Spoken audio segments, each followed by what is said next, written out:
अजय जी, मैं आपसे दो प्रश्न है। एक मेरा अपना जो ऑब्जर्वेशन है, जैसा सब लोगों का कहना है कि अभी कांग्रेस का जो सोशल मीडिया सेल है वो डिफेंस की जगह वो ऑफेंस पे आ गया है। वो जिसको कहते हैं ना, अब वो बैकफुट की जगह फ्रंट फुट पे खेल रहा है, ऐसा लगता है। और शायद उसी वजह से सौरभ द्विवेदी को भी, मतलब ये होता नहीं था पहले। आपने कभी सुना है कि ये टाइम्स नाउ या इन लोग अपने वो डिलीट करें? अब इन लोगों को डिलीट करने पड़ रहा है, माफी मांगना पड़ रहा है। वो अलग बात है कि इन लोग उसको बता नहीं रहे हैं, लेकिन वो माफी मांगना पड़ रहा है। मेरा एक आपसे एक चीज ये पूछना है कि अब बहुत से प्रश्न ये लोग कर रहे थे ना मीडिया की, भाई ये यात्रा इधर क्यों नहीं जा रही है, और राहुल गांधी को गुजरात और हिमाचल की फिक्र नहीं है। अब तो स्पष्ट हो गया कि गुजरात और हिमाचल में इस वजह से नहीं जा रहे हैं, वहां इलेक्शन होने हैं, और इलेक्शन के बहाने से ये किसी ना किसी भारत यात्रा को तो ये किसी तरह से रोकने के चक्कर में एनसीपीसीआर का नोटिस कहीं ना कहीं से, तो ये तो एक ठीक निर्णय था कि गुजरात और हिमाचल में न जाना। इस पे भी जरा वो करूंगा कि गुजरात और हिमाचल में यात्रा न जाना बिल्कुल दूरगामी एक वो था, क्योंकि इस समय तो इलेक्शन के समय तो इसको अलाउ नहीं किया जाता। आनंद जी, याद करिए, हम लोग एक चर्चा में थे। उस चर्चा में यही बात उठी थी कि आखिर राहुल गांधी उस और जगह देश को क्यों नहीं जा रहे हैं और क्या। तब भी मैंने बताया था कि राहुल गांधी की एक और यात्रा शुरू होगी जो दूसरे सिरे को जोड़ेगी। तो कमोबेश अब उसकी लगभग पिक्चर क्लियर हो चुकी है। दूसरी चीज ये है कि मैंने ये भी एक बात कही थी कि राहुल गांधी किसी चुनावी उसके कारण ये यात्रा नहीं करेंगे। राहुल गांधी से बिल्कुल सामाजिक यात्रा की तरह से करेंगे, और वो इसमें राजनीतिक झंडे का इस्तेमाल नहीं करेंगे। और वही चीज देखने को मिल रही है, हमारे आपके सामने आ रहा है कि वो तिरंगे के ही छांव में चल रहे हैं। तो आप एक चीज समझिए, राहुल गांधी ने जो रास्ता अपनाया है वो गांधी का रास्ता अपनाया है कि हम गांधी के स्टाइल में आधुनिक तौर में जो भी है तरीका उसको इस्तेमाल करते हुए गांधी की तरह से चलेंगे, और गांधी वाला। तो बिल्कुल स्पष्ट सी बात है। एक आप अंतर देख लीजिए। गांधी की भूमि पर एक यात्रा निकल रही है जिसे गौरव यात्रा कह सकते हैं, उन्होंने नाम दिया है भारतीय जनता पार्टी ने। और वो यात्रा पूरी लग्जीरियस निकल रही, लग्जीरियस गाड़ी में और उसके साथ में, और वो चंद दिनों की यात्रा है। वो भारतीय जनता पार्टी की यात्रा है जिसमें सारी सुख सुविधाएं हैं और सत्ता है। एक राहुल गांधी की यात्रा है, उन राज्यों में निकल रही है जहां उनकी सत्ता नहीं, और उसके बाद वो पैदल चलते हुए बिल्कुल उस तरीके से खड्डों से, जंगल से, बस्तियों से और तमाम जगह, गांव से, सब जगह से होते हुए, खेतों से निकल रहे हैं और वहां सबसे जुड़ रहे हैं, उनकी बातों को समझ रहे हैं। और त्रिपाठी जी ने जो बात कही कि राहुल गांधी लोगों को समझ रहे हैं, उनकी समस्याओं को समझ रहे हैं और उसे वेल एड्रेस भी कर रहे हैं। मैं देख रहा था एम्प्लॉयमेंट को लेकर के और अनएम्प्लॉयमेंट को लेकर के, उन्होंने बताया कि किस तरीके से हम करेंगे। सिर्फ यह नहीं कि हम बता दे रहे हैं कि हाँ बेरोजगारी बहुत है और ये बहुत है, हम उसे कैसे खत्म करेंगे। राहुल गांधी का ये विजन है कि हम कैसे आर्थिक समृद्धि की तरफ बढ़ेंगे। वो उसके इकोनॉमिक्स को समझाते हैं। राहुल गांधी वो समझाते हैं जो पंडित नेहरू कभी कहते थे बच्चों को सिखाते हुए कि कैसे नफरत को कम किया जाए और नफरत को खत्म करने का क्या तरीका हो सकता है। उसका उदाहरण उन्होंने कर्नाटक में उस गांव में वो रास्ता जो भारत जोड़ो रोड बनाई, वो रोड की यहाँ कैसे दलितों के उधर का रास्ता रोका गया था और उसे उन्होंने तोड़ करके और पूरी रोड बना दी और दोनों को जोड़ दिया। तो जोड़ने की उन्होंने उस राज्य में दिखाई जहां उनकी सत्ता नहीं है। इसके साथ साथ आप देखते चलिए, वो महिलाओं, बच्चों, सबको एड्रेस कर रहे हैं और हर एक के विषय को एड्रेस कर रहे हैं। वो आप देखिए, जो दिव्यांग हैं, जिनकी आंखें नहीं है, उनको उन्होंने एड्रेस किया। और आपको एक बड़ी अच्छी चीज, सुखद चीज है कि 35 भारत यात्रियों ने अपनी आई डोनेट करने का संकल्प पत्र वहां भर दिया और उसका वो भर दिया, फॉर्म भर दिया। तो ये एक बड़ी अच्छी चीज है। तो इसी तरीके से वो तमाम जगह, आपको एक जानकारी के लिए बताऊं कि तमाम जगह राहुल गांधी ने फाइनेंशियल भी हेल्प दी है कई लोगों को। जैसे वो बच्ची थी जिसके माता पिता दोनों का निधन हो गया था और उसने एड्रेस किया उसपे, उसके परिवार को पूरी तरीके से पीसीसी कर्नाटक ने उसका खर्चा उठाने का फैसला किया। इसी तरीके से कई और उदाहरण आए। और इन जो ये वो कर रहे हैं, इसको प्रचार नहीं कर रहे हैं, सबसे बड़ी चीज है। नहीं तो राजनीतिक दल तो एक देते एक केला है और फोटो 50 लोग खिंचाते हैं, वो जैसे आप जानते हैं। लेकिन राहुल गांधी जिसके साथ ये कर रहे हैं, जिसे कैश मदद भी कर रहे हैं, आपने एक दिन एक यात्रा में देखा होगा लाइव में ही, कुछ बच्चे आए थे जो गरीब बिल्कुल थे और वो थे, तो उन्होंने धीरे से अपने पीए से पीछे हाथ किया, उसने कुछ पैसे पकड़ाया और उन्होंने धीरे से उस बच्चों को के हाथ में पकड़ाया और वो उनको वो करके गले लगा के और उसके बाद कर दिया, उन्होंने दिखाया नहीं। ये एक बड़ी चीज, तो ये एक जोड़ने की यात्रा है। वहीं पर दूसरी तरफ राजनीतिक फायदे की यात्रा है। तो इन दोनों में अंतर ये रही। बात जो आपका सवाल था उसी पे आता हूं कि राहुल गांधी हो या जो भी हो, तो उन्होंने एक प्लान किया कि जो भी चुनाव होगा अब, वो जो भी राष्ट्रीय अध्यक्ष होगा उसके नेतृत्व में होगा। तो मैं ना तो राष्ट्रीय अध्यक्ष हूं, ना ही पार्टी का कोई पदाधिकारी हूं, मैं सिंपल आज की डेट में सांसद हूं, पूर्व अध्यक्ष हूं। एआईसीसी में राहुल गांधी का एक भी कोई कार्यालय नहीं, बैठने के लिए कोई कुर्सी डिसाइड नहीं है। वो एआईसीसी जाएंगे तो या तो कॉन्फ्रेंस रूम में बैठेंगे या किसी के कमरे में भी जाएंगे तो उसकी कुर्सी पे नहीं बैठेंगे, अतिथि के तौर पे बैठेंगे। तो ये एक बड़ी चीज है और राहुल गांधी इन सिद्धांतों का पालन करते हैं। वो जाते हैं तो ना अपनी माँ के ऑफिस में बैठते हैं और ना अपनी बहन के ऑफिस में बैठते हैं, ना ही किसी और के, कॉन्फ्रेंस रूम में ही बैठते हैं। तो ये एक बड़ी चीज है जब से वो अध्यक्ष पद से उतरे। तो दूसरी चीज ये है कि राहुल गांधी ने उन सिद्धांतों को लेते हुए कहा कि मैं पार्टी के चुनाव प्रचार के लिए नहीं निकल रहा हूं, मैं जड़ों को मजबूत करने निकल रहा हूं। जो जड़ें हमारी कटी हैं उनको हम जोड़ने निकल रहे हैं, लोगों को समझने निकल रहे हैं, उनको एड्रेस करने निकल रहे हैं। बार बार वो इसको लेकर डिफाइन भी करते हैं कि मेरा, वो राजनीतिक मुद्दे पे एक शब्द नहीं बोलते हैं, वो सिर्फ समस्याओं पे चर्चा करते हैं, मुद्दों पे चर्चा करते हैं। रही बात प्रियंका गांधी पार्टी की महासचिव है, उनको कहां इस्तेमाल करना है वो पार्टी डिसाइड करेगी। तो आज प्रियंका गांधी ने पहली रैली जो है संबोधित करी है हिमाचल प्रदेश में, और आप देख लीजिए, मैं आपको उसका वीडियो दिखा दूं कि आप मोदी की अभी हाल ही में रैली हुई थी, उस रैली में 80% सीटें खाली थी और प्रियंका गांधी में इतना भयंकर मॉब था कि जगह नहीं थी, सड़कें तक भरी हुई थी, वहां से भी लोग सुन रहे थे। तो ये अंतर है आज, इसका मतलब है समस्याएं। दूसरी चीज, बागवानों पे जिस तरीके से जीएसटी थोपा गया है, एग्रीकल्चर की चीजों पे थोपा गया है, उन सब के कारण वहां की बागवानी बर्बाद होने की स्थिति में आई है। और अदानी को जिस तरीके से सेब खरीदने की वहां पर परमिशन दी गई है और किया गया है, उसका नतीजा ये हुआ है कि वहां के किसान जो है या जो भी खेत के बागवान है, वो सब बड़े संकट में है, क्योंकि उनके सेब को 2 साल तो कीमत दी, तीसरे साल उन्होंने मोनोपोली बन गई क्योंकि अब सरकारी खरीद नहीं हो रही है। ऐसी स्थिति में उनकी हालत ये हो गई है कि अब वो कहां जाए, उनके 60 रुपए पे बेचे या क्या करें। मतलब उनसे जो तय रेट हुआ था, कॉन्ट्रैक्ट हुआ था, वो भी वो नहीं लेने को अब तैयार। तो ये स्थिति है और सरकार उस पर हस्तक्षेप करने को तैयार नहीं। तो इन सब स्थितियों को जब आप देखेंगे तो ये स्थिति, ऐसे ही गुजरात में आ जाए। गुजरात में तमाम लोग कहते हैं कि वहां कोई कैंपेन नहीं। भाई राहुल गांधी ही क्या कैंपेन करेंगे?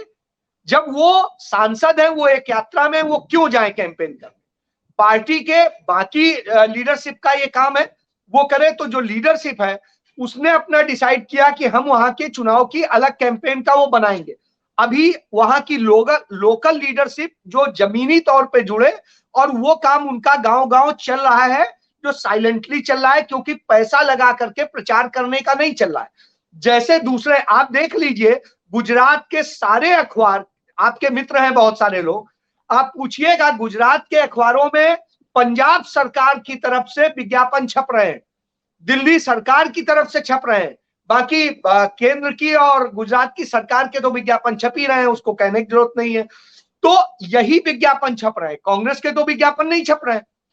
परसेप्शन बनाया जा रहा है उस मीडिया के थ्रू जो पैसे के जरिए बिक रहा है। तो पैसे के जरिए परसेप्शन बनाया जा रहा है, जमीनी हकीकत बिल्कुल डिफरेंट है।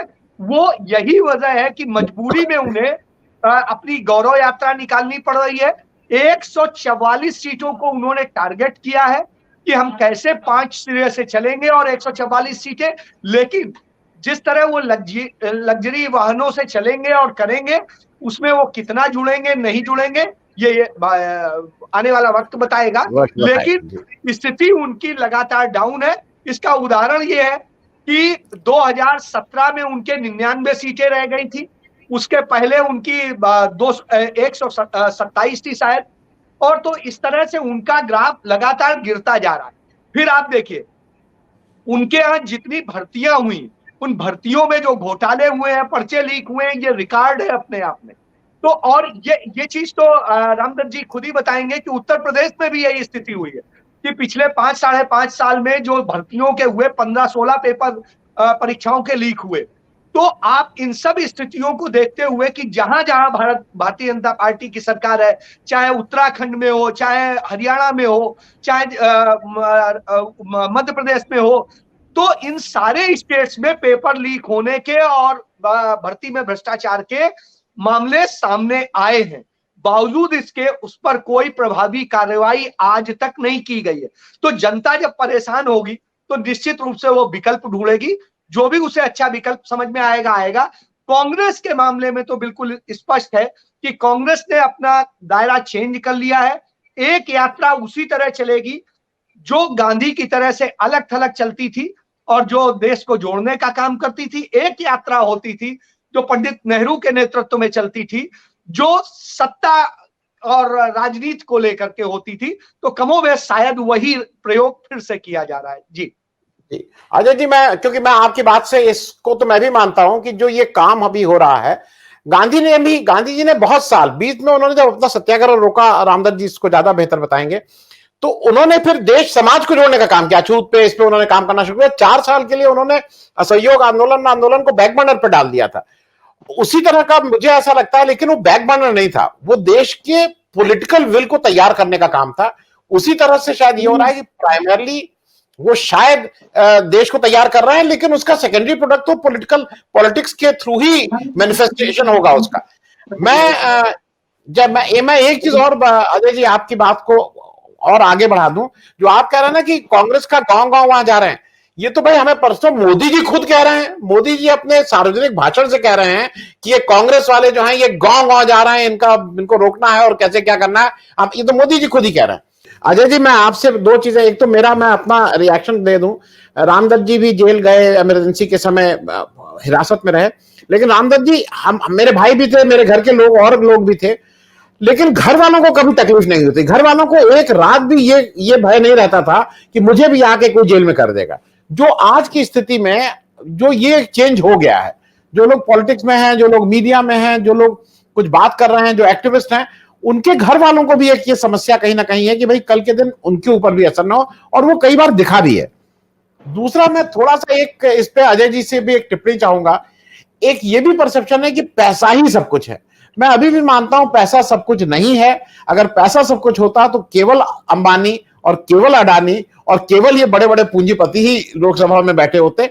पैसा जरूर एक इंपॉर्टेंट चीज है, लेकिन अंत में तो जाके आपको लोगों के बीच रहना पड़ता है, चाहे वहां बेईमानी करिए चाहे ईमानदारी करिए, कुछ ना कुछ लोगों की जवाबदेही है। मैं आपसे बहुत स्पेसिफिक चीज फिर से पूछ रहा हूं। हिमाचल प्रदेश में बाई इलेक्शन होता है, बाई इलेक्शन में जीतना चाहिए था बीजेपी को, वो बाई इलेक्शन हारी है, और अब वो कह रहे हैं कि नहीं वो कोई उससे फर्क नहीं पड़ा, वो तो एक चूंकि मरे थे वीरभद्र सिंह जी तो उनकी सिंपैथी वेव थी। आपको क्या लगता है कि ये जी मैं एक दर्शकों को एक चीज बता दूं, पिछले 3-4 इलेक्शन 5 इलेक्शन से हो रहा है कि एक बार बीजेपी एक बार कांग्रेस, एक बार बीजेपी एक बार कांग्रेस, और ये कई राज्य इस चीज थ्योरी पे आते हैं। तो आपको इस बार क्या लग रहा है? मैं देखिए आपकी बात से पूरी तरह सहमत हूं। मैं एक छोटा सा जो आपको कह रहा था वो वीडियो में 1 मिनट दिखा दूं आपको। आप अगर मुझे भेज दें, आप अगर मुझे नहीं अगर मुझे व्हाट्सएप कर दें तो मैं अपने उस पर चलवा दूंगा। आप व्हाट्सएप करिए, मैं भेज देता हूं। ये प्रियंका गांधी की जो इस समय अभी चल रही थी उसी रैली का है। तो वो रैली इस बात का सबूत है कि वो बाई इलेक्शन जो है इसलिए नहीं जीता गया, इसलिए जीता गया क्योंकि जनता उनके साथ। और रही बात कि आप उसके अलावा छोड़ दीजिए, उसके अलावा भी यदि देखिए तो जितना जिस तरीके से वहां पर स्थितियां हैं, वहां पर हर कोई, आप बताइए ना, वहां पे ना कामगार खुश है ना कर्मचारी वर्ग खुश है। कर्मचारी वर्ग पिछले 3 महीने से वहां पर धरना प्रदर्शन कर रहा है, पहले वेतन आयोग को लेके, फिर दूसरी चीजों को लेके, सारी चीजों को लेकर के कर रहा है। उसके बाद में जो भर्तियां हुई वो सारी कॉन्ट्रैक्ट पे हुई हैं, रेगुलर भर्तियां ही नहीं हुई हैं। वहां 65,000 पद खाली पड़े हुए हैं। अब आप एक चीज समझिए, 65,000 पद यदि कानून कहता है कि 3 साल यदि खाली रह गए तो वो पद खत्म हो जाएंगे। तो साहब जब ये वित्त का नियम है और उस स्थिति में जब ये खत्म हो जाएंगे तो इसका मतलब है कि जो रोजगार की संभावनाएं खत्म हो जाएंगी, फिर आप दया पर जिएंगे। और जो सर्विस प्रोवाइडर कंपनी है जिनके थ्रू आपको कॉन्ट्रैक्ट पे लिया जा रहा, पहले सरकार सीधे कॉन्ट्रैक्ट पर लेती थी और जरूरत होता था तो आपको परमानेंट भी कर देती थी। अब सर्विस प्रोवाइडर के थ्रू लिया जा रहा है तो उसके कारण वो भी संभावना आपकी खत्म हो गई। तो इन सब स्थितियों में आप यदि फंसे होंगे तो आप ये मान के चलिए कि आपकी स्थितियां तो कहीं नहीं सही है। तो नौकरी पेशा की स्थिति नहीं सही है, कामगार की नहीं सही है, मजदूर की नहीं सही है। उसके अलावा बागवान जो सबसे बड़ा वहां रोजगार प्रदाता भी है और दूसरी चीजें वो है। उसके अलावा बद्दी इनका जो पूरे हिंदुस्तान में सबसे बड़ा मेडिसिन का उत्पादन का केंद्र है, कांग्रेस के जमाने का बनाया हुआ है। और उसको उसी को लेके कल नरेंद्र मोदी यहां पर थे और उन्होंने उसी को लेके बड़ी प्रशंसा करी थी कि हमने तो इसका हब बना दिया। तो साहब हब तो बहुत पहले से बना हुआ है। वहां की स्थितियां हैं, वहां तमाम सारी यूनिट्स बंद हो रही हैं क्योंकि जो उनको लाभ दिए जा रहे थे और जो सुविधाएं दी जा रही थी वो नहीं मिल पा रही। इन सब स्थितियों में तमाम मजबूरियों के साथ लोग खड़े हैं कि हाँ बस रोटी किसी तरह चलानी है, इसलिए खींचना है। तो जब ये हालात हो तो उस स्थिति में आपके साथ में कितना कौन खड़ा होगा ये तो वक्त बता देगा। रही बात दूसरी चीज, जनता के पास निश्चित रूप से जाना पड़ेगा, पैसा सब कुछ नहीं होता है। और यदि ऐसा होता तो आप ये समझिए कि बिल्कुल नहीं जाते। तो जब ये स्थितियां हैं कि आज आपको जनता के पास जाना पड़ रहा है तो यही वजह है। तो आप खुद ही स्क्रीन पे आपने दिखाई दिया कि प्रियंका गांधी की रैली का ये स्थिति है। और नरेंद्र मोदी के में क्या था, वो खाली वाली भी यदि दिखा देते तो ज्यादा बेहतर होता। तो ये स्थिति, वो प्रधानमंत्री है, उनके साथ धन भी जुड़ा हुआ है, उनके साथ में जैसा ब्रजेश जी ने बताया था, बिल्कुल मैं 100% सहमत हूं कि उनके साथ हर संसाधन जुड़ा हुआ है। और जब हर संसाधन जुड़ा हुआ है उस स्थिति में उनके साथ ये हो रहा है, गाड़ियां लगी हैं, सरकार लगी है, सब कुछ लगा है। यहां तो आप बताइए, सरकार रोकने में लगी है, पुलिस रोकने में लगी है, दूसरे सब चीजें हैं, सारी बाधाओं के बाद में हो रही है, पैसा नहीं है, सब कुछ के बाद में ये स्थिति है। और मैं आपसे आग्रह करूंगा कि एक बार 2 दिन के लिए जो भी लोग गए हो राहुल गांधी की पदयात्रा पे और उसको कवर करने, तो पूछ लीजिएगा कि जर्नलिस्ट को पहली बार उस पदयात्रा में कोई फैसिलिटी पार्टी की तरफ से नहीं दी जा रही। आपको ये भी नहीं दिया जा रहा है कि हम आपको पानी की बोतल भी ये लोग सप्लाई कर दें। आपको साफ साफ कह दिया जा रहा है खाने का, पीने का, रहने का सारा इंतजाम आप करिए तो आइए, नहीं तो मत आइए। तो आप सोचिए, इसके बाद ये स्थिति है और इसके बाद जनता भी इसी तरह जुड़ रही है। सिर्फ भारत यात्रियों के लिए जो इनके 150 के करीब हैं, उन लोगों को छोड़ के किसी को कोई सुविधा नहीं। तो इस स्थिति में लोग अपना पैसा खर्च करके जा रहे हैं। और मैं एक वीडियो देख रहा था 2 दिन पहले, प्रियंका गांधी ने ट्वीट भी किया कि एक बुजुर्ग व्यक्ति था जिसकी कमर झुकी हुई थी, चल नहीं सकता था अच्छे से, वो भी मतलब दौड़ते हुए चलने की कोशिश कर रहा था। हालांकि यात्रा से वो पिछड़ गया था लेकिन फिर भी वो चले जा रहा था और जितनी शिद्दत के साथ चले जा रहा था, वो ये दर्शाता है कि आज लोगों के मन में लग रहा है कि शायद हम देश की आजादी के आंदोलन में हिस्सेदार नहीं बने तो इसमें ही बन जाए, क्योंकि आज देश के लोकतंत्र को बचाने का एक आंदोलन है, देश को जोड़ने का एक आंदोलन। तो ये वजह हो सकती है और यह इसका लाभ निश्चित रूप से मुझे लगता है हिमाचल को मिलेगा। और इत्तेफाक से मुझे लगता है कि जिन दिनों ये यात्रा हिमाचल से 200 किलोमीटर 150 किलोमीटर की दूरी से निकलेगी, उस समय यहाँ चुनाव का वक्त होगा। तो उसका एक निश्चित रूप से संदेश जाएगा और मुझे लगता है वो एक बड़ी चीज होगी कि पंजाब में पिछले 6 महीने के अंदर जो परफॉर्मेंस है आम आदमी पार्टी की सरकार का, उसको लेकर के बहुत ज्यादा निराशा है पंजाब में। और उस निराशा के कारण बिल्कुल सही कह रहे हैं ब्रजेश जी कि उसका असर पड़ता यदि वो होता, तो चूंकि यहाँ पर निराशाजनक रहा है, 5 महीने से सैलरी नहीं मिली है पंजाब में जो सरकारी मुलाजिम है, और उनमें भी अभी जब अखबारों और चैनल में सब बहुत चला तो 20% लोगों को ही सैलरी मिल पाई है। इसलिए उन सब चीजों का असर और पूरी तरीके से फर्क पड़ता है हिमाचल पर भी। दूसरी चीज एक बता दूं कि हिमाचल में के कर्मचारियों को जो वेतन स्केल मिलता है वो पंजाब का पे स्केल जो रिवाइज होता है या सुधरता है सेम मिलता है, उनका अडॉप्ट किया हुआ पंजाब वाला मिलेगा। पंजाब ने जो वायदा किया था इन्होंने उसे नहीं सुधारा है और इस कारण से हिमाचल के लोगों को उसका लाभ नहीं मिल पा रहा है। तो ये 2, 3, 4 वजह हैं कि जो पंजाब में वायदे किए गए थे, चाहे बिजली का हो चाहे दूसरे, तो बिजली में भी शर्तें जोड़ दी गई, वो कर दिया गया। इन सब के कारण उसमें 80% लोगों को उसका बेनिफिट नहीं मिल पा रहा है।